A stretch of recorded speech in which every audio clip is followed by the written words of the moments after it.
नहमदुहु व नुसल्ली अला रसूलिहिल करीम अम्मा बाद।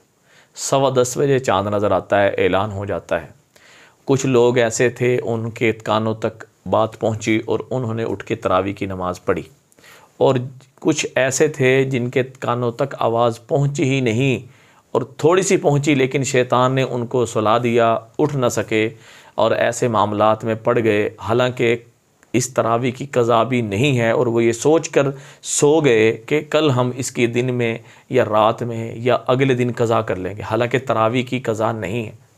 तो आया इसका गुनहगार कौन है जिनके कानों तक ये ऐलान नहीं पहुँचे और सुबह उन्होंने रोज़ा भी नहीं रख सके, उनका एक रोज़ा ज़ाया हो गया। कमेटी वाले गुनहगार हैं, ऐलान करने वाले गुनहगार हैं, हुकूमत वाले गुनहगार हैं या हुकूमत को कहने वाले गुनहगार हैं। इसका गुनहगार कौन है? हालांकि अल्लाह के नबी ने क्या फरमाया? अल्लाह के नबी ने तो शक का रोज़ा रखने से मना फरमाया, और शाबान का आप अलैहिस्सलाम ने इस कदर एहतिमाम फरमाया उसके चाँद का, ताकि रमज़ान के चाँद में शक न पड़े। अब वो जो लोग तरावी से रह गए, जो रोज़े से रह गए, इसकी ज़िम्मेदारी किसके सर हुई? इस गुनाह का सेरा किसको पहनाएं? किसके आगे अपना दुखड़ा रोएं? किसको सुनाएं?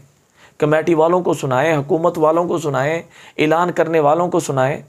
अब जिस मस्जिद के अंदर मैंने तरावी पढ़ाई, उसके अंदर गांव में से कोई भी, तकरीबन कोई भी ना आ सका। सिर्फ तलबाए किराम थे जिनको पीछे खड़ा करके जो है तरावी की नमाज़ हुई। तरावी की नमाज़ हो गई। अल्लाह ताला ने और नबी अलैहिस्सलाम ने दीन को फैलाने का हुक्म दिया है, छुपाने और मिटाने का हुक्म नहीं दिया।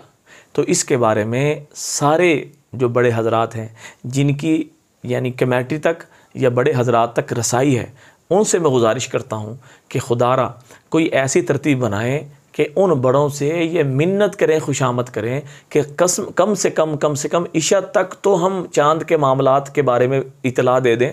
रात को 12 बजे, 11 बजे, 1 बजे उठ के तो ना बताएं कि जो है ना जी सुबह रोज़ा होगा। अब जिन तक ये बात नहीं पहुंच सकी, वो रोज़ा नहीं रख सके, वो यानी एक मेरे दर्द को समझें, तकलीफ़ को महसूस करें कि जिनका रोज़ा रह गया उसका ज़िम्मेदार कौन है।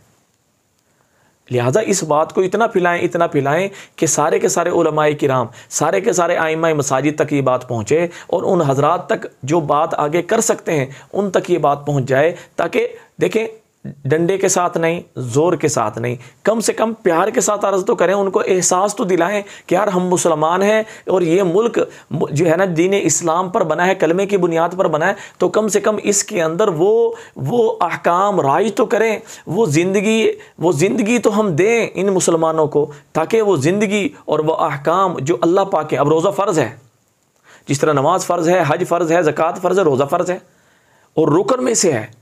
अब कितनों का वो रोज़ा रह गया।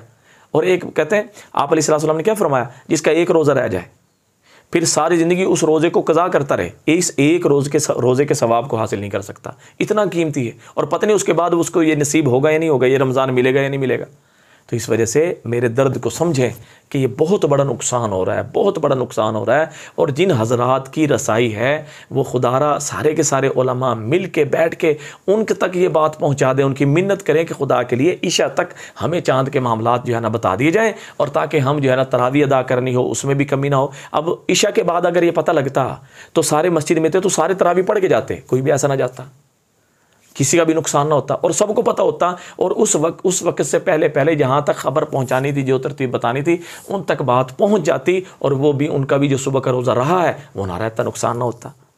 तो लिहाजा दीन के नुकसान को बचाने के लिए अपनी जान माल वक्त लगाएं, सदका जारी समझ के शेयर करें, दुआ में याद रखें। अस्सलामु अलैकुम व रहमतुल्लाहि व बरकातुहू।